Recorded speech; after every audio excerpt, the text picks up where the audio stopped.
بصوا يا شباب، مجالات استخدام الروبوتات بتستخدم في الصناعة والرعاية الصحية والتعليم والزراعة. طب في الصناعة عشان تحسن الإنتاج وتقلل الأخطاء البشرية في عملية التصنيع. بمعنى دلوقتي الإنسان ممكن يخطأ غصب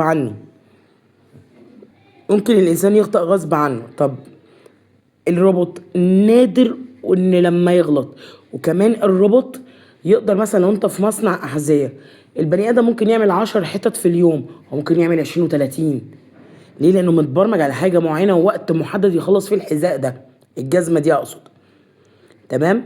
طيب ايه تاني؟ الرعايه الصحيه، واتفقنا ان هو بيخش في العمليات الجراحيه، العمليات الايه الجراحيه او تقديم الرعايه الطبيه للمرضى. طيب هو دلوقتي ممكن تجيب روبوت يعمل معاك عملية قلب مفتوح يساعد. طيب التعليم دلوقتي بقى فيه روبوتات بتساعد الطلبة في المذاكرة، وممكن يوريهم تجارب علمية على الانترنت، يطلبوا منه كذا ويجيب لهم كذا. زي الزراعة. وعلى فكرة عشان ما تجيش تقول لي يا ميسي ان هو متعلم اكتر مننا، لا، اللي حاطط له مغذيه بالبيانات البني ادم. طب الزراعة، زمان الزراعة كانت ما بقاش مثلا في تربة بتبقى مجروفة، مثلا ما بيبقاش فيها خصوبة كبيرة، فبتبدأ الروبوتات دي تعرفك ان التربة يعني محتاجة خصوبة قد ايه، محتاجة مثلا مية قد ايه. زمان كانوا افتح يا عم الترعة وغرق يلا، تلاقي في الاخر الزرع اتخنق ومات. لا دلوقتي بقى كل حاجة محسوبة بالنسبة. فبيقول لك استخدام الروبوتات الزراعية الدقيقة لزراعة المحاصيل وتقليل الفاقد.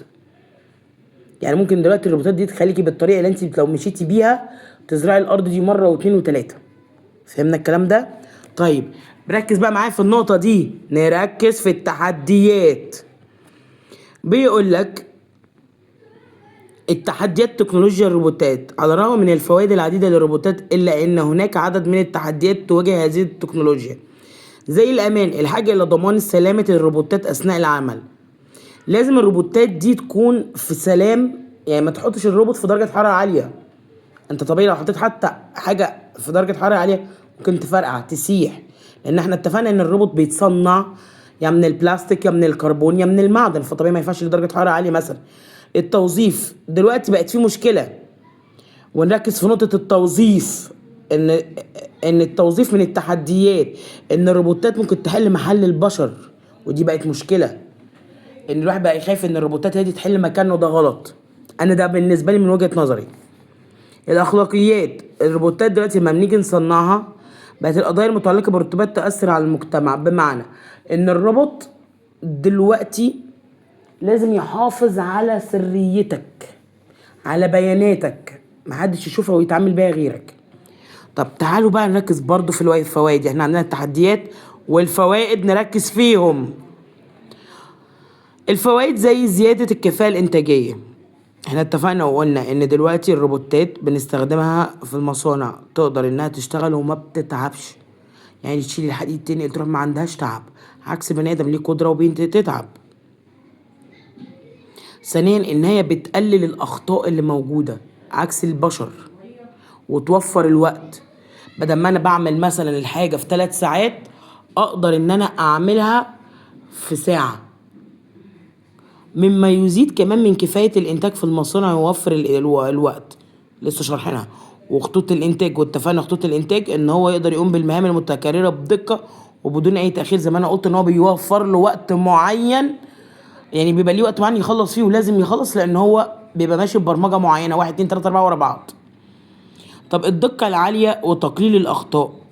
طيب احنا اتفقنا في العمليات الجراحية المعقدة بيساعد الأطباء بدقة، بس عكس البني آدم. البني آدم عنده احتمال إنه يغلط عكس الروبوت. طب الروبوت لو غلط، عشان جت في بنت في تانية اعدادي قالت لي مثلا شفت روبوت عمل عمليه قلب مفتوح وغلط، بتبقى نادر عكس البني ادم. في صناعه الالكترونيات تعمل الروبوتات على تركيب الاجزاء الصغيره بحرفيه، مما يحسن دقه التصنيع وتقليل الخسائر. احنا هنا عندنا بعض حاجات بنصنعها الكترونيا، الروبوت بيساعد على تركيب الحاجات الصغيره، فبالتالي ما بقاش فيه خسائر كتير. لان انا هقول لكم وهفضل اقول لكم ان هو بيبقى متبرمج. هنشوف في حاجه تانية ورا. بيقول لك السلام السلام والأمانة. تساعد الروبوتات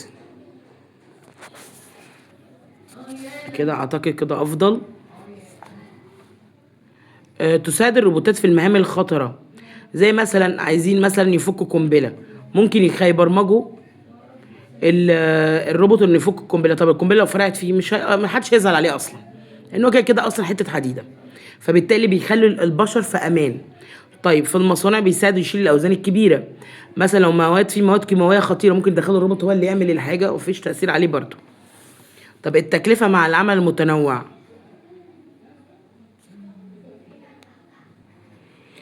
معناها هنا ان انت حضرتك تقدر تعمل كذا حاجة بالروبوت، يعمل كذا مهمة وكذا حاجة، زي ينظف البيت، يساعدك في المذاكرة، يعلمك حاجة. تقليل التكلفة على المدى الطويل، بقول لك على الرغم من ان تصنيع وتركيب الروبوتات قد تكون مرتفعة، فان الروبوت تقلل التكاليف على المدى الطويل. بمعنى انا ركبت روبوت غالي جدا، ممكن مع مرور الوقت يساعدني في ايه، انه ما يخليكش تستخدم العماله البشريه، فبيقلل. يعني انت دفعت مليون جنيه مثلا في روبوت، هتوفر قصادها عمال، ناس بشر بياخدوا فلوس، فانت وفرت قصادها سنين. تحقيق دقة أكبر، بالتالي إن هو بيخلص الحاجة في وقت قصير وبدقة أحسن من البشر، بس أنا ما بحبوش لأنه كده هيقضي على البشر يعني. تقليل نسبة الإهدار والهدر، نسبة الأخطاء والهدر، سوري. الأخطاء والهدر دي معناه إن الروبوت ممكن يبوظ حاجات بسيطة، ممكن الإنسان غصب عنه بيغلط، بس إحنا لو اقتنعنا إن الروبوت، ده وجهة نظري الشخصية، إن هو أحسن حاجة، هو كويس، بس ما يلغيناش كبني آدمين وبشر في الدنيا. ده درس النهاردة يا شباب، ادوني شوية وهبعت لكم المهم إيه.